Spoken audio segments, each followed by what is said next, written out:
Fantastic. So just a little bit of intro to me. I've done all this dating stuff. It's quite likely, quite probable that I've messed all of it up worse than anyone on this call has had the opportunity to do.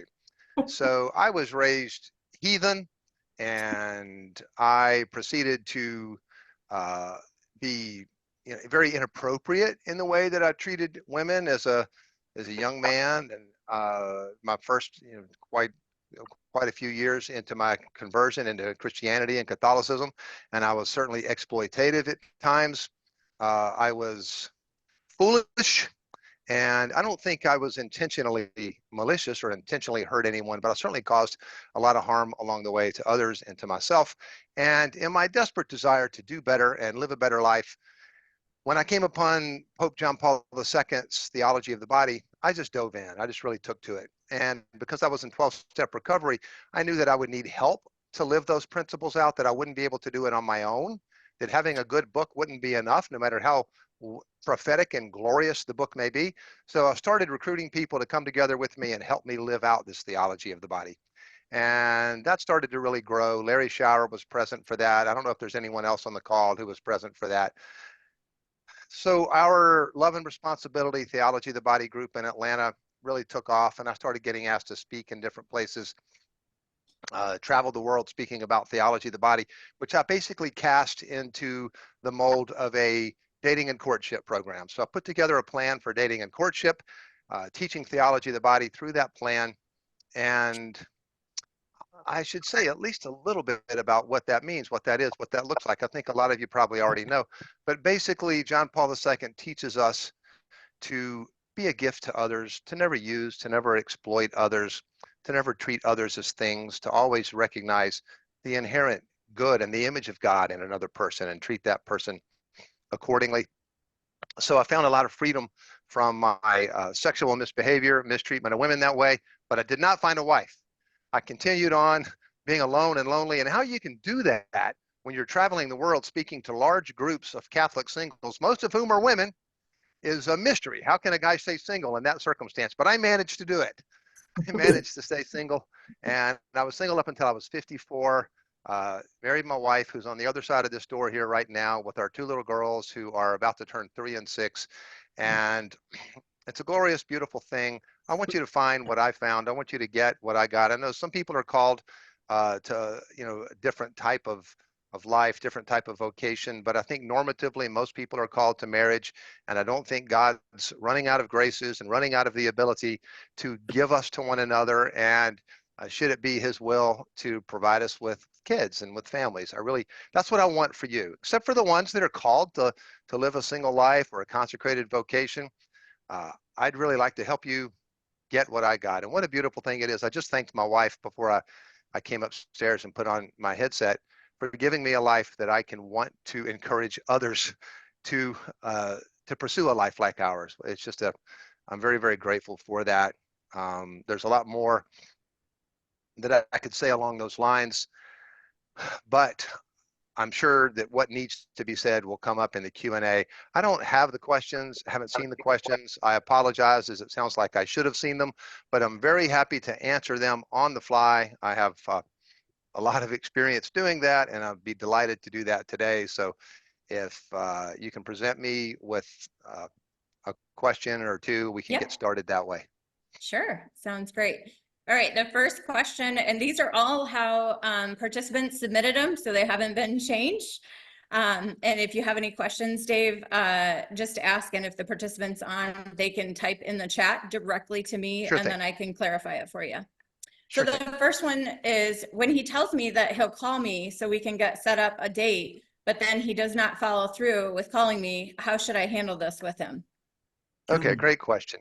So we're addressing the bigger question of, should a woman expect the guy to take the lead, or is it okay for the gal to take the lead? I think that's the territory that we're in here. And how should we navigate that terrain?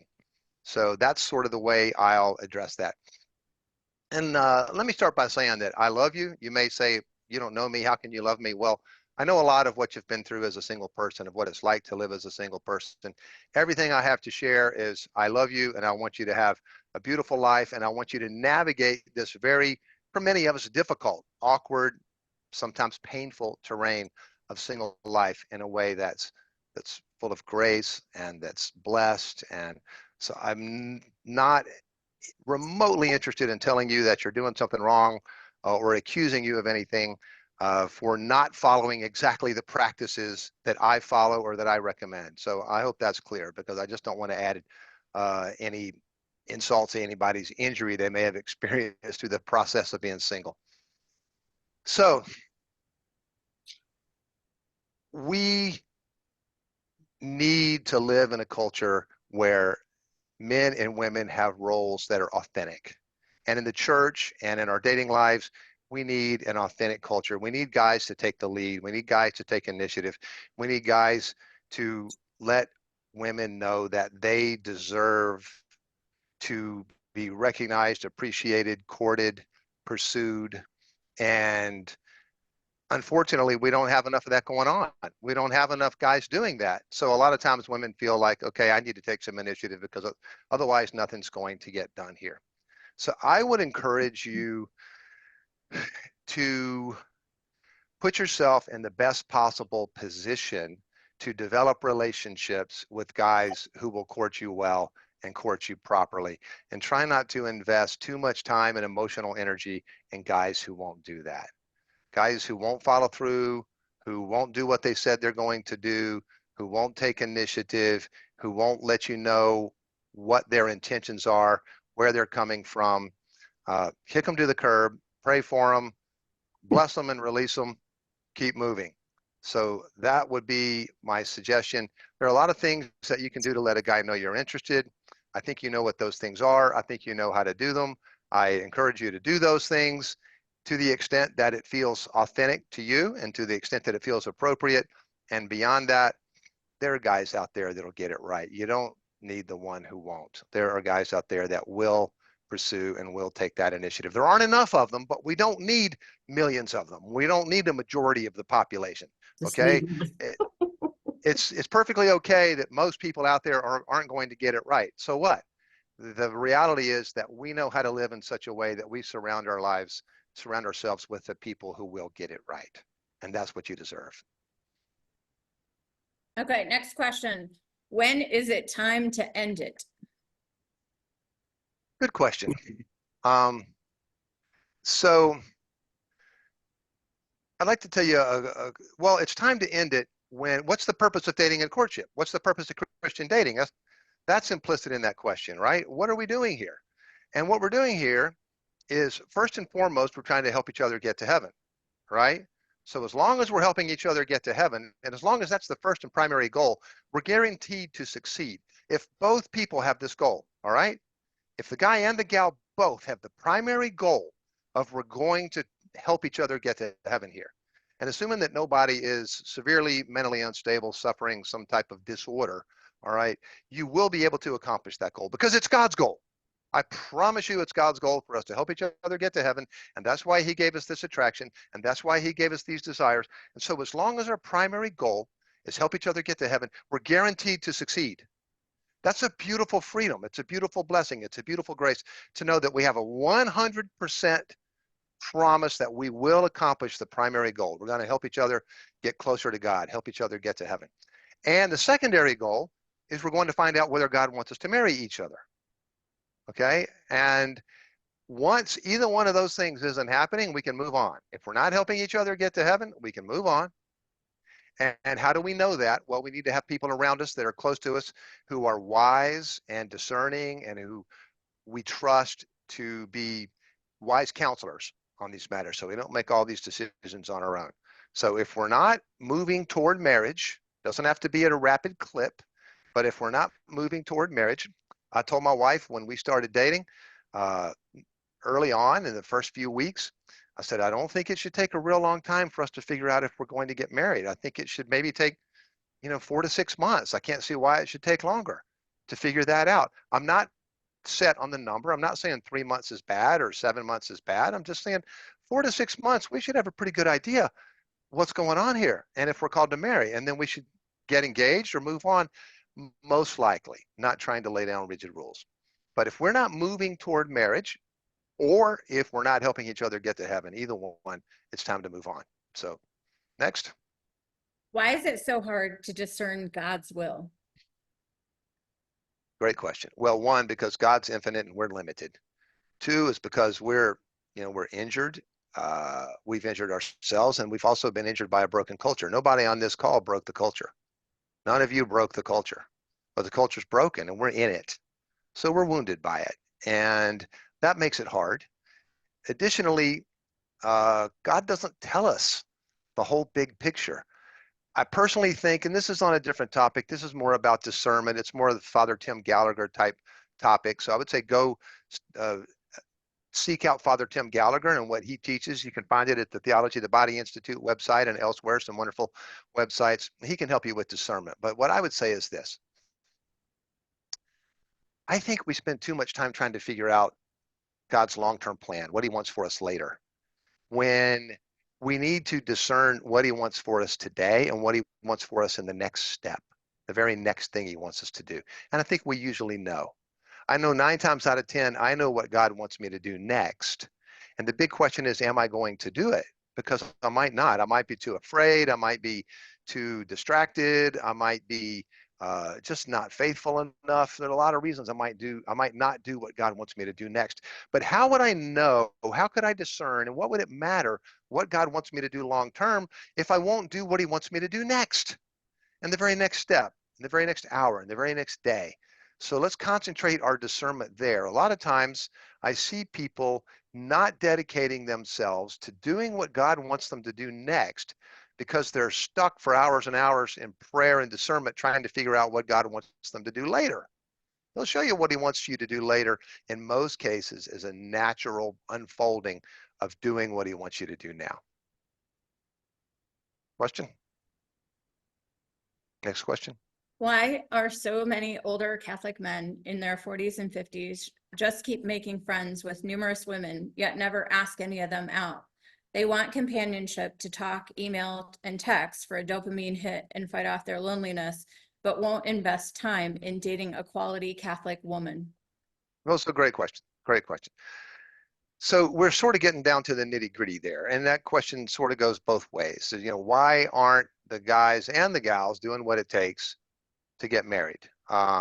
Guys aren't necessarily taking the initiative, and that's a huge problem. There's a lot of good reasons for it that are unfortunate reasons in most cases. There's a Christian culture, a Catholic culture that doesn't know how to do these things. A lot of what we're taught about this stuff is all over the map. A lot of it is contradictory. There's a lot of suspicion of dating and courtship in the church. A large part of that's because there's a lot of unchastity, right? Most Catholic singles are having sex when they're dating. That's not good. That's a big problem. That causes harm, and that messes things up a lot. So that's another reason that the church doesn't want anything to do with a good, healthy ministry that helps singles find each other and marry, is because there's going to be all this sex going on in this group of folks. That's a problem. A lot of times when guys do pursue women in the way they should, they don't always get straightforward responses.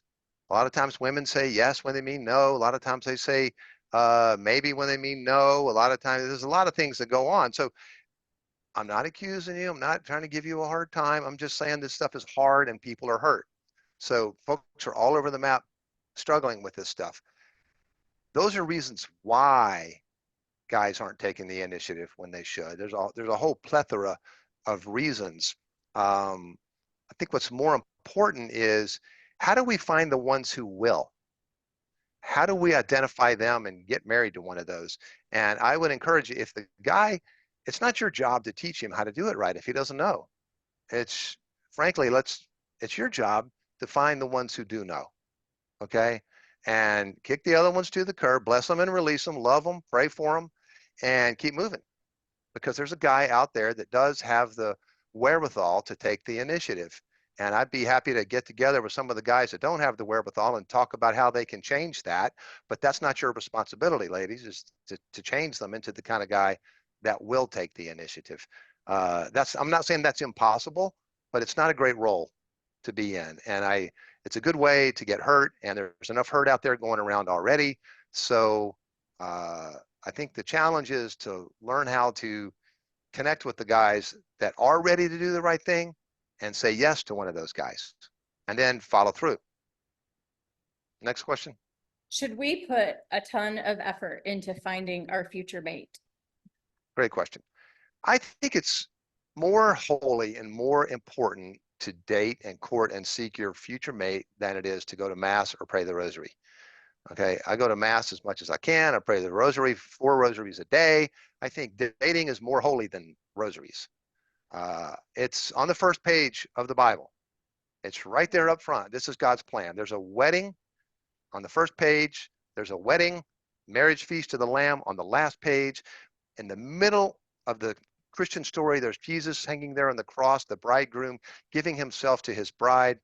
We are told that this is a mystery. It is a revelation of the union of husband and wife. So it's extremely important and extremely worthwhile to do. It's worth your time and effort. And the fact that you will most likely get hurt a lot along the way doesn't mean don't do it. It doesn't mean it's the wrong thing to do. There's a lot of redemption in that woundedness. There's a lot of redemption in that hurt. There's a lot of glory in that willingness to seek God's will and do his will and continue trying. I'll say just one more thing on that is for years, I did a lot of things to try to get married. Heck, I put myself in front of big audiences full of mostly single Catholic women for years. And I only stopped doing that when I decided I had aged out. I was 50 years old. I wasn't married. I felt like I was a bad example, and I had no business being up in front of a bunch of Catholic singles telling them how to date if I couldn't get married. So I tried it for a long time, as long as I could, and then I had to move on and try other things, right? And I did keep trying. And one of the things I never quit trying is when I pray the rosary, when I pray the mystery of the ascension of Jesus, the fruit of that mystery is hope. So I would always offer that mystery for 2 things. 1, for my future wife, if God had one planned for me, and 2, that my heart could stay hopeful because I was lonely and it was hurting me for a long time. And I felt like I was dying of loneliness and like my heart was freezing into a big block of ice. So I prayed the rosary for hope, that I could continue to hope so that when Christina, my wonderful bride, came along, I would still be capable of hoping and still be capable of pursuing. I forget what the question was, but I think that's my answer. Next question, Dave. How do you let a man know you're interested in getting to know him?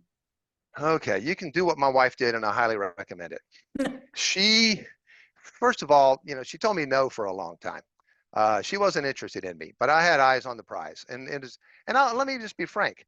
I dated other women after my wife told me no. I kept asking other women, but I didn't stop asking her because I wasn't in an exclusive relationship with any of those other women. So I kept pursuing Christina, and I also continued to ask other women who might say yes. So I didn't just put all my eggs in the no basket with Christina, but nothing was, it took about a year to get her to say yes. Nothing was panning out. I wasn't getting super close to any of these other women. So eventually one day, Christina knew that I was still interested in her because I know how to make that obvious without, I hope, being belligerent about it. And it's tricky because you don't want to be the creepy guy that won't stop pursuing the woman that doesn't want to go out with him, right? It's not easy to figure all this stuff out. So we have to have some compassion on one another, doing the best we can here. But then one day at a reception after church, she touched me on the arm and said, that's so sweet. I was talking about something that I did with orphans down in Mexico. And I do highly recommend spending a lot of time around orphans if you're trying to get married, especially if you're a guy, because if you have orphans around, chicks like that.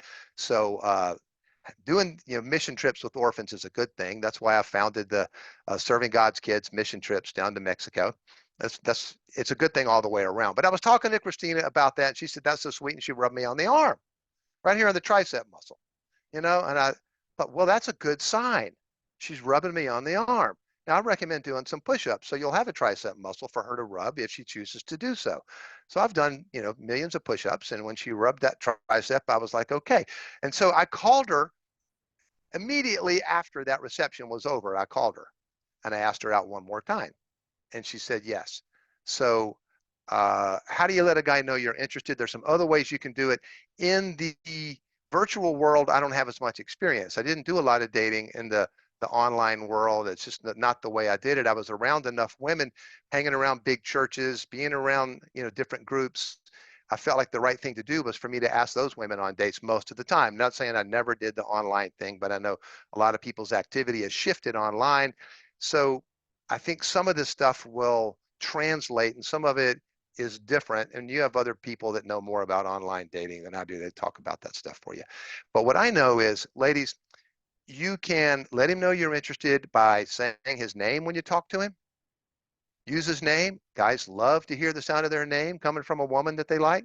So use his name and compliment him and encourage him.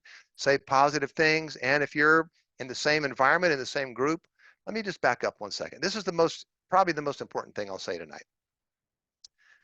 Surround yourself with people that are really making an effort to do this stuff the right way. How do you do that? Well, you find people that are sincerely committed to living a faithful life, and you come often and you come early and you stay late and you find a way to serve. You can jot that down. Come often, come early, stay late, and find a way to serve. This is what people repeat back to me 5, 10, 15, 20 years after hearing me give a presentation. Come often, come early, stay late, and find a way to serve. They tell me that changed their life. It will. Just attending isn't good enough. Come often, come early, stay late. And when you do these things, you'll get really connected to the people that are seriously passionate about their faith and find a way to serve. Why? Because we're God's family. And when we show up for a big family event, we help out, right? We participate. We don't just attend, we get involved. So do these things and you'll be surrounded by the right people and you'll have an opportunity to show a guy that you're interested in him in the ways that we just discussed, using his name, rubbing him on the tricep muscle, not the pectoral muscle. That's a little too forward. Stick to the tricep and tell him you like his shirt and rub him on the whatever way works. You know how to do this stuff better than I do. And another thing that's really great is invite him to a small event with a group of people. So plan an event with 4 people, 6 people, 8 people, invite him. If he can't figure it out, kick him to the curb and keep moving. Next question. Okay, this one's a little bit long. Hi, I am a man in my late 20s and have been looking for a wife for the past 3 years. I have asked at least a handful of women on dates, and I either was not their type or they already had boyfriends. Not to be prideful, but I am handsome, very strong, and athletic, can dance and fight, kind, calm, loyal, introverted, have a stable job with more income potential, and my faith and serving God are the most important to me. I am very grateful for the many gifts God has given me. I am, however, mildly in the autistic spectrum, but that doesn't define me. My faith is strong and I won't give up. Do you have any tips to make myself the type that these women would pursue? Thank you. So, wonderful question. I'm humbled by the opportunity to talk with you and to hear some of these questions which express, your experience and your longings and the journeys that you've traveled to get here to this evening. And so I really am. And I want to repeat that I love you and I want every good thing for you. And I think that we can have better results than we've been getting. I have a lot of hopefulness, a lot of optimism in that regard. And so to this specific question, Christina told me no. So I asked other women on dates. I did a lot of things to put myself around the right people. I stopped asking out the wrong women on dates. I stopped pursuing, when I say the wrong women, I mean women who did not appear to be ready, willing, and able to live a faithful Christian life and be a faithful wife and mother. They might have been, beautiful and beloved in the eyes of God and have all sorts of wonderful talents and qualities, but they didn't appear to be ready to do the thing that's most important, be a faithful wife and mom. So I stopped asking those women on dates. That's one thing that's really important. Now, if you're on the autism spectrum, it may be a little more challenging to read people and discern who's really ready. Now, that's a challenge for all of us, right? Not just somebody that's on the spectrum. We all sometimes aren't focused enough on discerning, okay, who's really ready here and who's really not. One of the best ways to discern is by being in this group environment I talked about earlier, where we come often, come early, stay late, and find ways to serve. It's been said that when you date somebody the first 6 months, you date their representative. Well, when you're interacting with them within God's family in the church, you get to see who they really are. They can't fake that. You can figure out who they are through these relationships that you share when you serve together, when you come together, pray together, and you're a part of God's family together. So in that context, in that environment, just continue to be present to, make yourself available to the people who seem like they might be the ones that, first of all, there has to be some degree of attraction there. And secondly, this person seems to be a person of virtue, a person who seems like they could be a good spouse, a good parent. And if that's the case, that's enough to make an effort to make a connection and see if you can get closer. And somebody that's, I think the gentleman said he's in his 20s.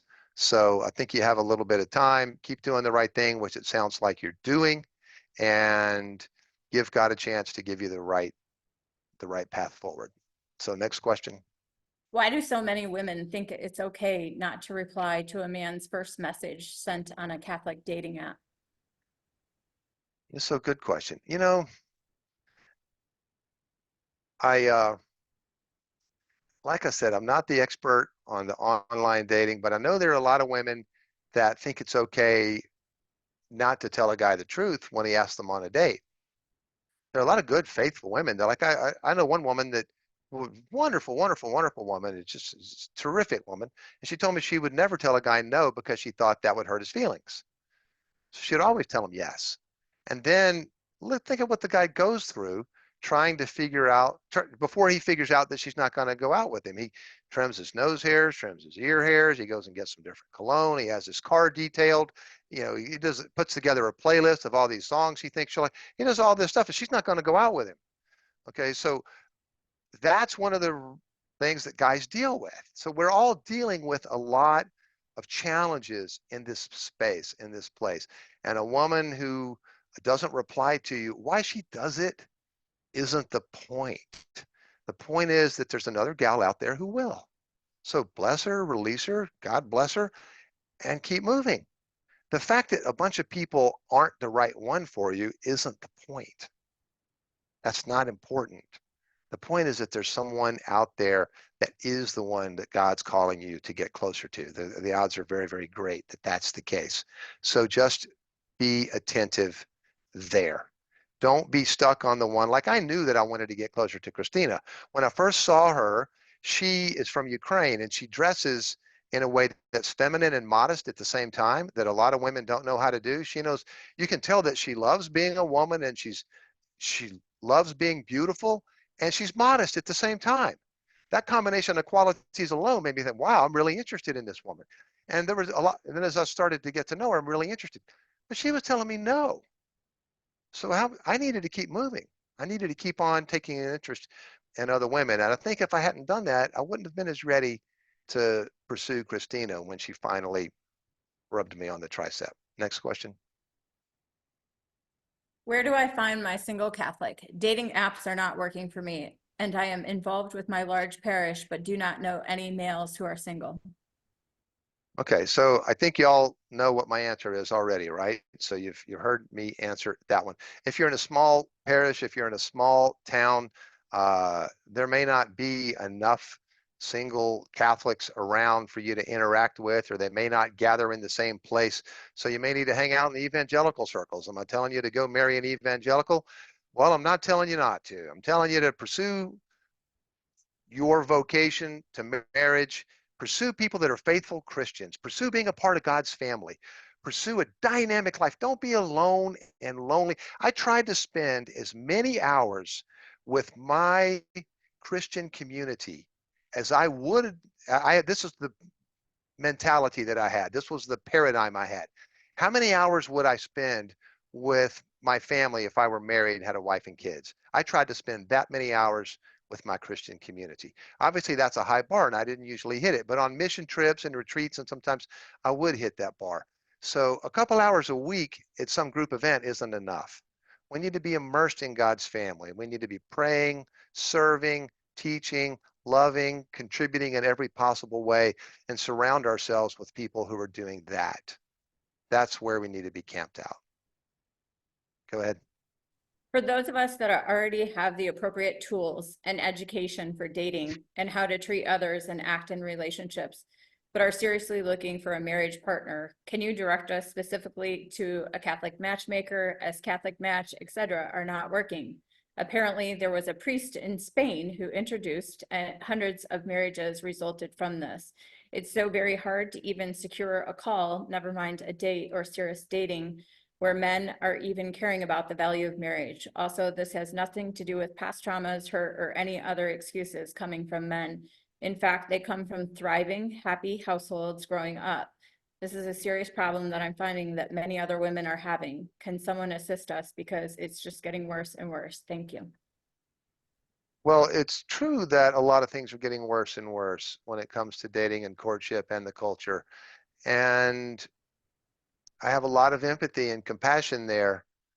On the other hand, I don't think it's at all unrealistic that we can find ways to come together with people who are faithful. And we don't need a big group. We need a group of people who are alive, a group of people who are living in the spirit. We need guys need to be around women who are inspiring, faithful women who make them feel like I understand what femininity is and what Christian womanhood is because I have these women in my life. Women need to have men in their life who are like that. And so we have to forge those communities. It's not about an introduction. In most cases, the norm is it's not about finding the right person. It's about something that grows up organically out of the right community. My wife came to the cathedral after I stopped doing all this stuff with teaching, dating, and courtship seminars and what have you. I shifted my focus. I had always done service with the poor and the homeless, but I shifted my focus in ministry almost exclusively to that. And that's not meeting me a bunch of people, right? I'm just out there doing, that's not attracting crowds of single women. But my wife came to the cathedral from Ukraine and asked the guy running one of the big ministries there how she could get involved in serving the poor. He brought her to me. That's how I met my wife. If I weren't busy serving the poor, and if Justin didn't know that about me and had not joined me in outreach efforts with the poor, he would not have brought Christina to me. Next question. Can a Catholic attending person date a non-Catholic that is a Christian and attends Christian church and their events and have a successful relationship? As it seems, there are fewer Catholic single men in their 45 to 50s and more Christian men in that age group and in that area. Or maybe it's that Christians have more events and Catholic men are hard to meet, since no Catholic church has events for singles past age 30. Right. It's a huge problem. It's tough. So I'm suggesting that you do some things maybe a little differently. I'm telling you to take some initiative, but it's not because I don't appreciate the fact that you're in a tough situation. I was in that tough situation. Um, I get it. It really is hard. I would much rather forge a marriage with an evangelical woman who loves Jesus and prays and loves to serve God and serve his church and serve his people and is obviously ready to be a great mom and a great wife than a woman who's Catholic and doesn't do those things. Now, can the Catholic woman change and learn to do those things? Of course she can. Can the Catholic guy change and become faithful and show the qualities of a good husband and father? Sure he can. But I don't think that's a good bet. I don't think that's the way God normatively, there's of course exceptions. I think normatively, he wants us to find someone who is prepared to do what's most important. Live a faithful Christian life, be a faithful Christian spouse and parent. So I'm all for that. But don't go to that group looking for that person. Go to that group, come often, come early, stay late, find ways to serve, and look to be this is a woman that wrote this, look to be a sister to those in that group, look to be a spiritual mother to those in that group, look to be a spiritual daughter to those who are serving and leading, look to bring out every aspect of your femininity and your womanhood and how you're a part of that Christian community. Guys, do the same thing. bring your every aspect of your manhood. Be a Christian brother, be a Christian spiritual father, leader, be a Christian son and serve and contribute. Bring all those aspects of your masculinity, your femininity into your life in the church and look for someone who's doing the same thing. Next question. I'm over 60 and have never been a casual dater. I'm seeking someone intentional and I have several deal breakers and needs. In a flaky world, how do I separate the potential guys from the jerks? Well, good question. It's harder to tell with guys. We can keep things, we can play poker face better. It's a little bit harder to read a guy. Um, but they can't fake who their friends are. They can't fake whether they're spending a lot of time in service. They can't fake whether uh, they go to the rosary group and show up early. They can't fake those things. They can't fake whether their friends are faithful. So that's the best way to know. Online, it's a lot tougher, right? But you can still navigate that terrain. You can figure out where somebody's life focus is. And that's what you're looking for. And I think that we spend a lot of time, not all of us, but a lot of us spend a lot of time barking up the wrong tree. And you get into a relationship with somebody who doesn't have the fundamentals of really the fundamentals are two. One is I'm reasonably attracted to this person, and the other is this is a person of virtue.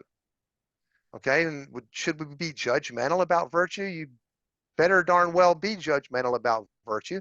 The person better be capable of being a faithful spouse, parent. And so discern that and discern, is there some attraction here? And when we start making list of a bunch of other qualities that we're looking for, eHarmony used to have this list of 37 dimensions of psychological compatibility. And one of the things they talked about in their seminars was whether the person liked to have the heat and air conditioning in the car at the same temperature. I mean, that's absurd. What music do they like? What, movies do they like? That's ridiculous. Is it a person of virtue? Is it a person with whom there's some attraction? And all this other stuff falls, if it's important, some of the other stuff is important, but if it is, it will fall under one of these two head categories, one of these two categories, okay? So I'm not saying dismiss every other issue, but I am saying look at it in the context of, is there some attraction here? And is there strong virtue here? Some attraction, strong virtue. Did you get that? Some attraction, strong virtue. Does the attraction need to bowl me over? No, because God's going to take care of that. And this is the one thing that I want to say at some point. I may as well go ahead and say it now. Attractiveness, you might call it desirability, because with men, we tend to be more focused on the physical attractiveness of the woman. Women tend to be more interested in the overall desirability of the guy, which will include physicality, but it will also include things like confidence, charisma, career and social success, those kinds of things that make a guy desirable. So this desirability issue is very, very important. And I want to go ahead and say something now that may sound harsh, but I want you to get, in some cases, you've been doing this a while, I want you to get better results than you've been getting. I want you to find the spouse that you long to find. So I want to tell you to do something different, because if we do the same thing, why would things change, right? So I want to encourage you to do something different, not because I'm accusing you of being bad and doing something wrong. I love you, all right? I'm on your side, but I want to tell you something that I think you can do different. And I hope it helps. That's the only reason I'm sharing it with you. If you're single, it's because you haven't wanted to marry any of the people who want to marry you. Okay? If you're still single, you haven't wanted to marry any of the people who want to marry you. You only want to marry the people who won't marry you. I'm not saying that to be harsh. I'm saying it to show you a way forward, a better way forward. What has to change is I have to learn how to want to marry at least one of the people who will marry me. I can't spend my life wanting to marry the people who won't marry me. That's not the answer. That's not the way forward. And in many cases, the issue here has to do with this attractiveness attractiveness, this desirability. I'm looking for somebody that has the it factor because I don't want to settle. I don't want to spend the rest of my life feeling like I'm settling for somebody and I'm missing out on this person that has this chemistry and this passion and this energy. So I want to encourage you on this matter. I think I can. I hope I can. Let's say we're looking at somebody and we're thinking, kind of on a 1 to 10, this person has about a 7 on this desirability scale, and they're very virtuous, but should I settle for 7 when my friend so-and-so has this person that's a 9? Do I want to spend my whole life with this feeling of having settled? Well, I have good news for you. That's a worldly type of desirability, which is pertinent, and there does need to be enough of it there. But beyond that, enough, beyond being attracted enough, God does the rest. We get married in a sacramental way. We're faithful. We do this thing God's way. And God multiplies that attractiveness. He multiplies that desirability 10,000 times. So that 7 times 10,000 is now a 70,000. What's better, to be with a 70,000 or with a 9? The 70,000 is way better. God gives us eyes to see the beauty and the wonder and the splendor and the glory of this person he has given us. And this person becomes beautiful beyond anything we could have conceived of or hoped for or imagined. I'm not saying this happens to everybody. I'm just saying it happens to everybody who is virtuous, who does this God's way. When both people have virtue, not perfection, but both people are authentically virtuous, seeking God's will. Do this God's way. Enter into live a chaste courtship. Okay? Don't exploit and use one another in courtship. Be chaste. Do this God's way. Get married sacramentally, and this spouse of yours will become 10,000 times more attractive than you could have hoped or imagined.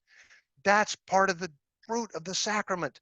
My eyeballs don't want to see all these other women out here that look this way and that way. The way my wife used to look when she was 24, that's not what I want to see. My wife gets more beautiful every day. My eyeballs long to see her. The man that God has chosen for you will be the same way. His charisma, his confidence, his capacity to move through the world and deal with life will become attractive to you beyond anything you could have hoped for if you do this God's way. That's my promise for you. That's what I believe. I believe it very strongly. So get married by seeking a relationship with the one who is attractive enough and highly virtuous, and let God multiply the attractiveness. So that's all the speechifying that I had planned for this evening, and I can hush and go back to questions. When to bring up the word divorce in a relationship? Good question. When should we bring up problems? When should we bring up our whatever, not just divorce, whatever our shortcomings are, whatever our defects are? I was financially a mess. When should I tell my wife, the woman I'm dating, that I got all these, hey, I've not been good at career. Things have gotten way better since Christina came along. It's amazing how much better a guy can do at career when his fiance and then his bride motivates him. But when should we reveal these things about our past? I would say in the very beginning of dating, we're just getting to know each other and seeing what God wants to do here. And that needs to be fairly low key, fairly low stress. We don't want to put a bunch of weight on that. Let yourself spend some time with somebody, not months, but maybe a few dates, maybe even a few weeks of just enjoying each other's company, and don't burden it with a bunch of heaviness. And then after a few dates, after a few weeks, I'm not trying to be firm about numbers and time frames, but then you're going to feel yourself start to get closer. And you're going to feel like, you know what, this person shouldn't get closer to me without knowing some things about me. It wouldn't be charitable for me to allow this person to get closer before they knew some more things about me. And so when you feel yourself forming a bond with the person, don't form it too quickly. Don't make your first date so intense. Your first dates. Lower the intensity level on the first dates How you do all this in the virtual world, you're smart people. You can figure that out. You can translate that into online dates. You know that when you Zoom with somebody, one-on-one, when you have them on the big screen on your computer, you feel a level of intimacy you didn't feel before when you were just talking. You understand how this works. But keep the intimacy level low on the first dates, not out of rules and not out of rigidity, but so you can enjoy each other without all this heaviness that comes with a lot of intimacy. You don't want all that intensity. So keep the intimacy level low in the beginning, and you don't have to worry about what you tell them. It's not time to tell them yet. Then you start feeling drawn closer. And as you start feeling drawn, especially if you start feeling drawn close enough that you feel like, I shouldn't be dating other people. Maybe you weren't already dating other people, but you're like, well, I shouldn't be open to dating other people. We're getting too close for that. And you want to talk about that a little bit. And the guy should take the lead and bring that topic up. And if he doesn't, okay, I don't think there's anything out of line with asking him, what are we doing here? What's going on? How close are we getting here? What's the point? What are you trying to do here? And then have a sense of we're getting close enough that there's no room for anybody else here. It's just us. Well, as soon as that happens, tell them why not. Tell them why they might not want to date you. Tell them why they might not want to marry you. And then if they still want to get close to you, you'll be in the catbird seat. You'll be in a good spot. Next question. Dave, please speak about the importance regarding men, specifically their physical appearances. For example, getting haircuts, cutting fingernails, shaving, cleaning up face, and don't dress like you just rolled out of bed. These Catholic men want a wife, but they don't put in the effort into caring about how they present themselves. That's a good point. I didn't shave tonight, but my wife's stuck with me. So, she's going to deal with it. It's important. It is important. And I exercised pretty intensely for decades. And I did that in part for my bride. I was hoping someday I would have a bride, and I was hoping that someday my bride would be saying, show me that muscle. And then I'd show her my muscle and she'd grab it and squeeze and say, you don't look like a 61-year-old man. So it worked. I got good results out of that. I don't think that I think this stuff does matter. A lot of the Catholic guys that go to Rosary Group and are really faithful don't make much effort. That's true. A lot of them wear tennis shoes, white socks with khaki pants, and I think that's a problem. A lot of times the belt, shoes, pants, socks don't all line up the way they ought to. Guys, get your sister or some gal to help you out with this stuff. Get this stuff right. It does matter. It's great that you know how to lead the rosary. I'm happy that you do. I'm all for that, but it doesn't mean that she shouldn't have a guy that pays some attention to how he dresses. But the same thing goes both ways. A lot of women in this culture don't bother to dress in a way that's feminine. They think, well, I read the Bible. I go to mass. What do you expect me to do here? Yeah, I would appreciate. I did these push-ups for you. I did. I really did. So I would appreciate it if you would wear something feminine. And I think you can do that. And I know you can. And I think you'll be happier if you do. And we'll have a better time on our date.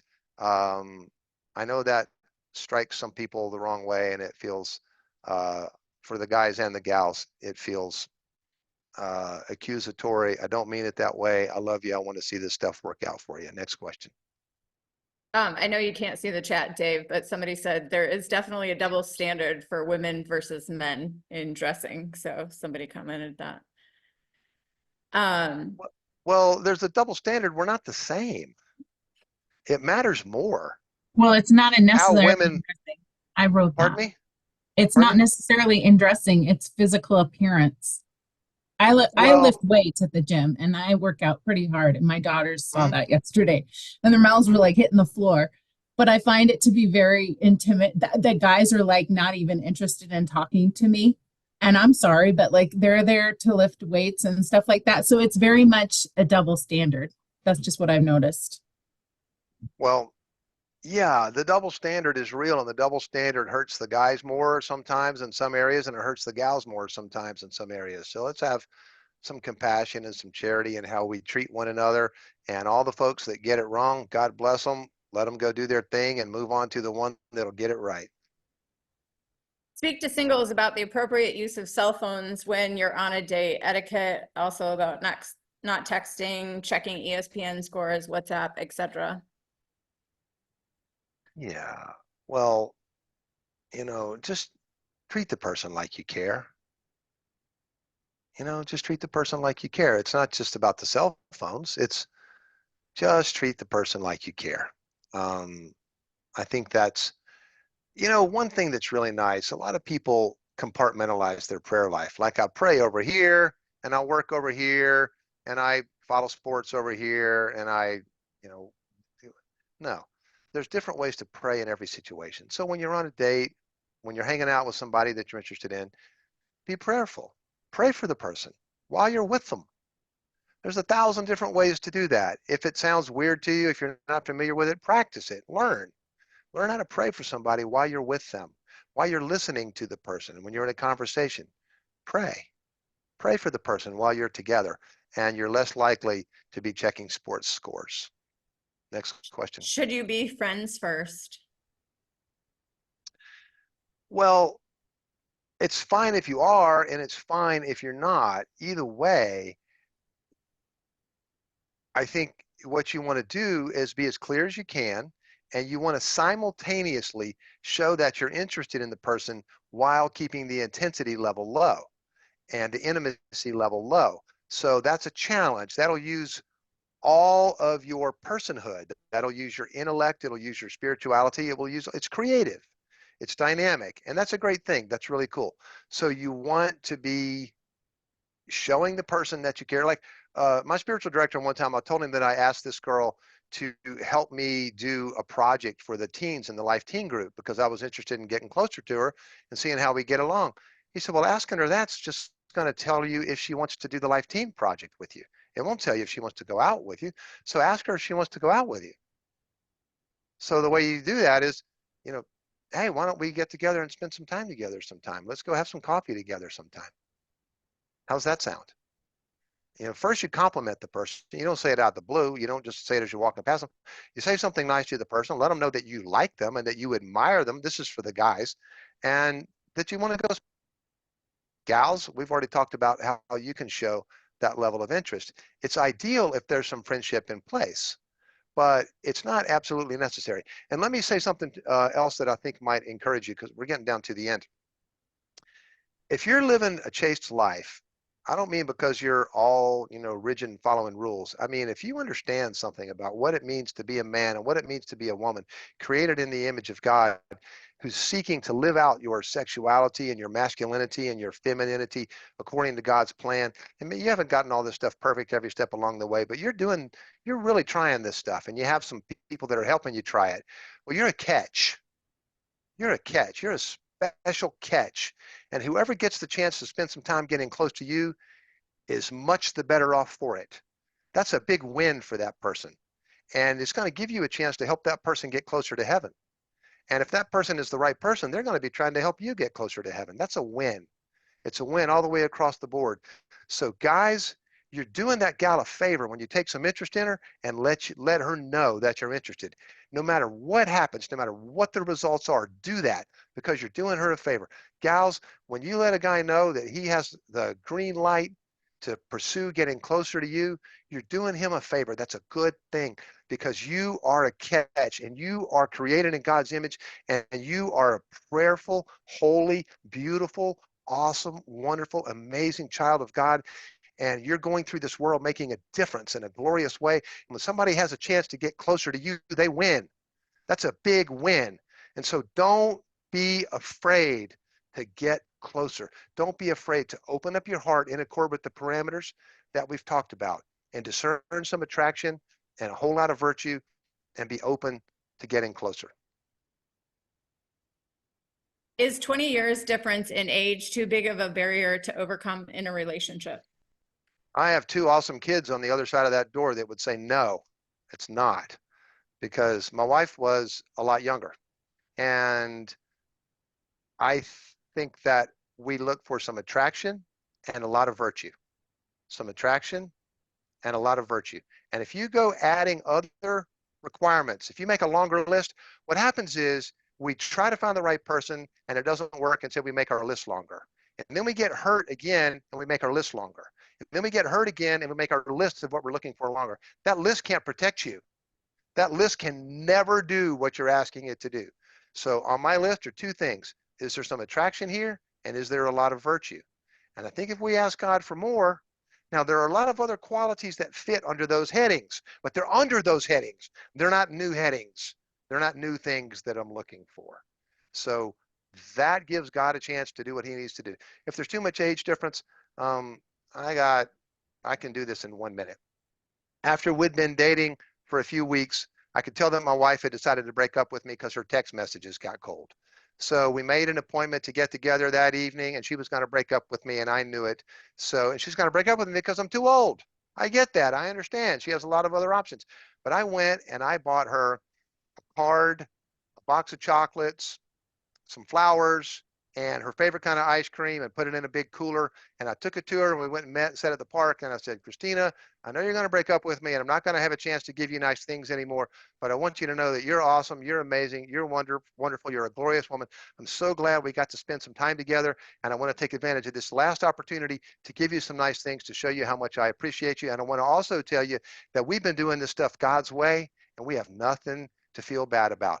I'll take a week or two and go to a different mass, and then I'll start to see you around church again, and it'll be fine. There'll be a little bit of hurt, a little bit of twinge, and then it'll be fine. And we'll both know something good happened. Nothing bad happened here. So when we're doing this stuff God's way, we don't have to be afraid. She liked that. She liked the ice cream, the flowers, the chocolate, the whole thing. She wanted to marry me, decided I wasn't too old. That's all. Is someone who is 73 years old and never been married too unrealistic to have aspirations to seek a spouse? I think if there's some attraction there and the person has a lot of virtue, who am I to tell God, no, you can't bring us together? Why would I do that?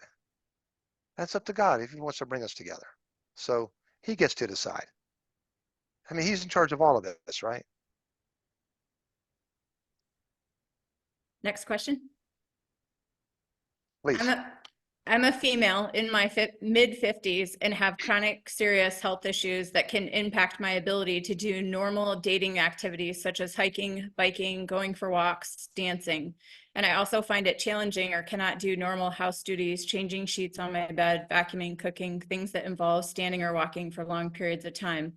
What type of qualities in a future spouse should I be looking for as I age and my health is impacted more and more? Who can tell me the answer to that question? We all already know Dave's answer. Is there some attraction here? Is there a lot of virtue?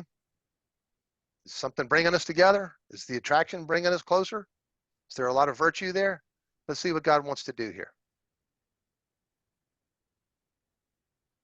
Next question. I think we're about out of time. I think we are out. It's up to you, Dave. Do you want to leave at 8?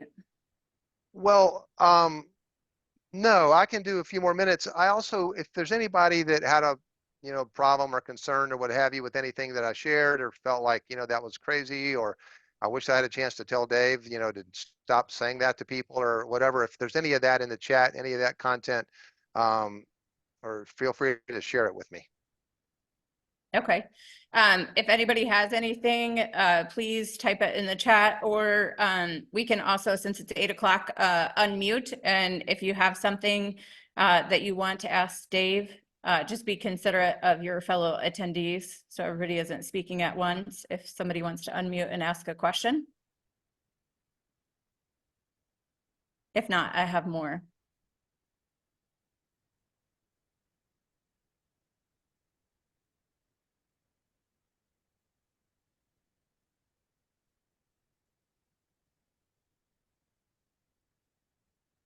I'm going to go to another question, Dave. Please. Why as human beings do we not see our own faults in dating and not judge others so quickly before giving them a chance? We are hypercritical of those we evaluate for a future spouse and want perfection, yet we don't look at our own shortcomings: too tall, too short, too overweight, too angry, too depressed, serious health challenges, lack social skills, lack compassion, lack understanding, etc. Well, we're just broken in a lot of ways, and ultimately God can take those two broken people and make something glorious from it. But it's hard along the way. We're afraid that, we're just afraid of getting hurt. We've been hurt, right? We're afraid of getting hurt again. And I think for good reason. So we have to find a way to heal, and we have to find a way to move past that fear, because, fear is not the way forward. Um, we're all hurt, and we just have to seek healing in the ways that God wants to heal us. There's a lot of ways to do that. I would encourage you. I'm working with Christopher West and the Theology of the Body Institute. You'll find a lot of healing there. If you want to come join the Theology of the Body Institute with some of our content, Father Tim Gallagher has terrific stuff. There's a lot of ways to find healing from that hurt, but the hurt is real and it's understandable. If somebody's hurt too much to love you, you got to move on. You can't make that person get over the hurt and treat you right. When is it okay to forgive a cheating boyfriend? How are you sure he wouldn't cheat while you are married? Oh, when is it? That's a good question. I would say don't forgive him. I mean, forgive him, but move on. That's what I would say. Forgive him, love him, pray for him, but move on. That's sorry, guys. I mean, I don't know. Maybe there's a better answer, but you'll get it from someone else. That'll be mine. I have a quality Catholic man friend who doesn't see his own goodness. He gets hung up on the little details. Is she choleric or melancholy, blonde or redhead, too tall, etc. Instead of just asking the woman out on a date, what advice would you offer to this man who wants a wife so bad, but he is getting in his own way of progress with finding one? I think I've already offered it. I think we need to know. I remember seeing a woman kneeling at the altar rail at the cathedral here in Atlanta and thinking, you know, I should, I can't ask her out. She's too amazing. She's too awesome. She's too successful. She's the kind of woman that, you know, movie stars want to go out with, isn't? I mean, she's the kind of woman that, the governor wants to, have be his first lady of the state. She just has all these qualities. I can't possibly go ask her out. I'm not in her league. And then I thought, you know what? I'm trying pretty hard to be a good man. And if I go show her that I'm interested in her and I treat her in a chaste way that maybe the movie star or the governor wouldn't do, that's going to be good for her. That's a good thing. That's a net good. So I'm going to go ask her out. I'm going to go kneel there next to her and I'm going to say, let's go get coffee sometime. And she went and got coffee. She's a nice woman. She went and got coffee with me and she went and married a pretty famous guy, but that's a win. It's a win. You're a win. Just go through the world and share God's goodness, share God's grace, share his love, share his mercy, and know that you can help somebody get closer to heaven because you can. You can help somebody get closer to heaven. And your desire for a spouse is part of how that manifests in the world. It's part of how God brings you together with people that you can help get closer to heaven. Question. I have a friend who says there is no good men out there, yet she herself does not present herself as friendly and smiling, etc., whether in person or over Zoom. She is somber. If she smiled, it would encourage men to talk to her. How do I talk to her more about this in a nice manner? Well, maybe she can't smile right now. Maybe we have to help her get to a place where she sees God's goodness and his glory and she feels like smiling. That may be a challenge. That may take a while. So, let's love our sister and help her get to that place where she smiles. And that's probably a better plan than trying to teach her how to position her face so that she attracts a guy. Tips for long distance dating. Do I have tips for long distance dating? Yeah. I've done some of it. I think long distance dating is as hard as short distance dating. It's all hard. So use the principles. Now, here's the challenge. If somebody's long distance dating, there's a good chance that they're doing a lot of surfing through dating websites. Okay, that's the issue, really. If you met somebody in person that lives in another state and you're dating them long distance, that's different from if you're surfing through a bunch of websites. The surfing through the websites is crushing people's souls. How do you possibly pursue a relationship when you're surfing through profiles on websites? It's a terrible thing. I told my wife yesterday, I'm glad that we moved out here to this small town outside of the city where we only have a few choices for restaurants, because where we were living before, we were surrounded by hundreds of phenomenal restaurants. And that's unhealthy. It's too many choices. It's too distracting. It's too confusing. You don't need hundreds of awesome people online that you're not going to marry, whose profiles you can ogle while there's somebody that you could be dating. So date the person who God has put in your life in whatever fashion, form. And the problem is all the options online. Shut that stuff off. Get off that website and date that person and get to know that person. Marry that person. Do Zooms with the full screen on the computer if you're doing long distance. Make dates and do that. And travel as soon as you can and as much as you can and spend as much time as you can together.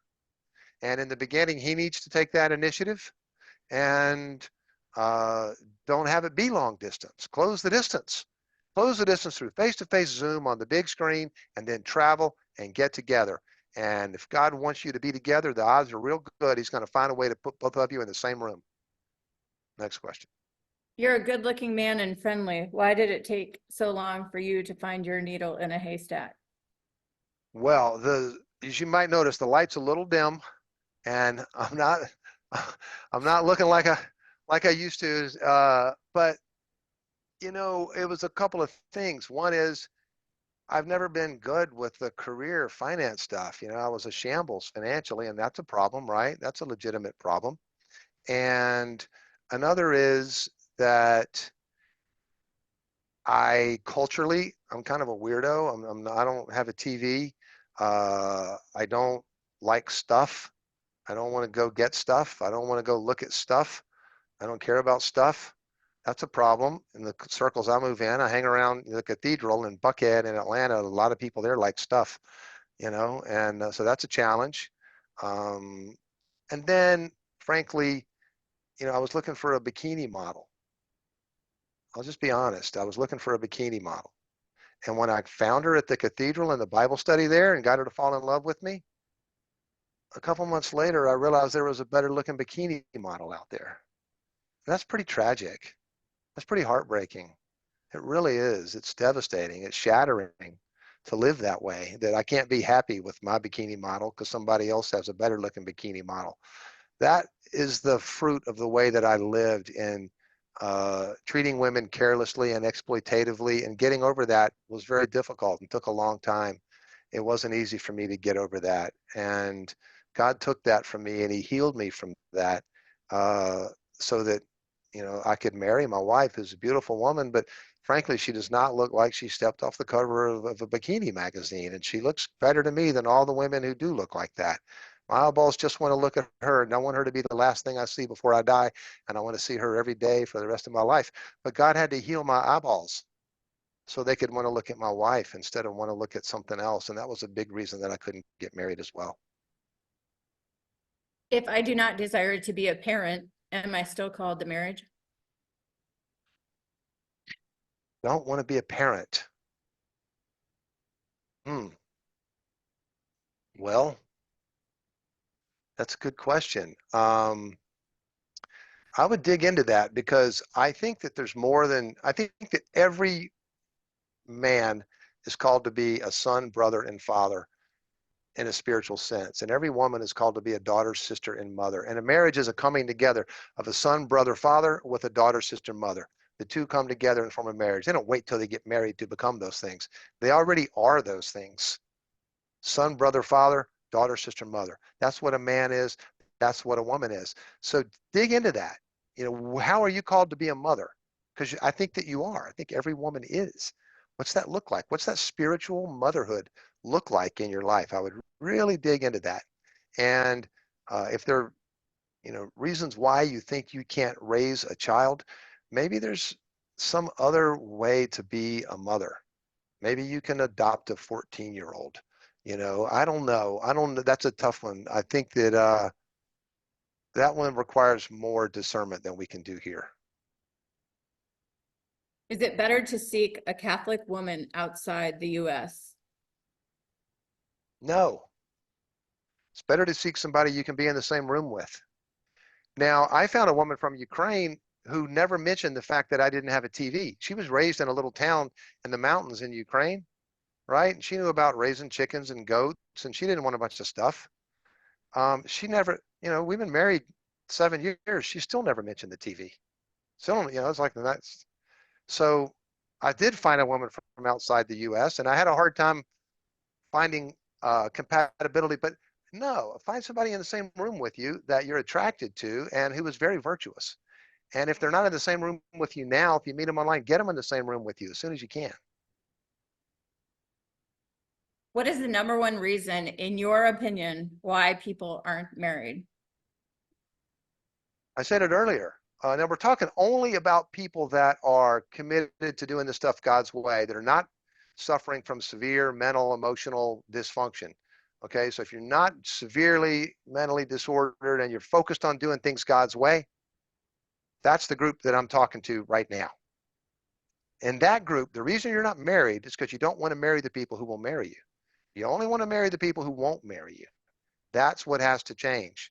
You have to become discerning enough to say, hey, this person's attractive enough. I am attracted enough to that person to build on something there. And they're very virtuous, and I want to get closer to them. And I think if we do that, that in most cases, the normative plan God has is we wind up married. And not just married, but to somebody who becomes 10,000 times more beautiful and amazing than we could have hoped for. And is there crucifixion and death along the way? Yeah, I'm not going to tell you about all the suffering in my marriage. It's not the place on this call. There's plenty of suffering. There's plenty of crucifixion. I promise. That's part of family life. And there's resurrection in the midst of it. And there's glory every step of the way. It's glory. Even in the midst of the worst suffering, there's glory and beauty. And it's what I want for you. And I guess I have time for one more. What can never been married men proactively do in their 40s and 50s to educate themselves on potential future spouses who may be going through female biological changes of life that impact women's hormones and physical features so as not to be critical, harsh, or lacking compassion for something out of women's control? Well, we all need to have compassion on one another, and that's going to be hard for everybody. Everybody's going through some change of life that's causing them a lot of turmoil. It ain't easy out there. It's tough.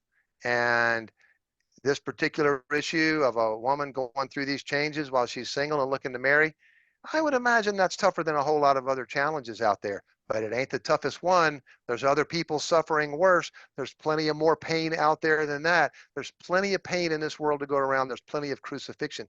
So we have to be charitable. We have to love one another. We have to I encourage 4 rosaries a day. I try to do 1 rosary in great fidelity and attentiveness and do it really well. And 3 rosaries, I just do catch as catch can as I go through the day in whatever way I can. And I would offer that up as an answer. With that, I have to put kids to bed. They won't go to sleep for mama. They will only go to sleep for me. I love you. God bless you. I wish you all the best. Pray for me. Peace.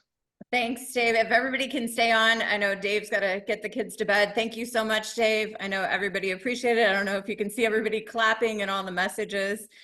We are Thank you. so appreciative, Dave. Thank That you, was Dave. amazing. Thanks, Dave.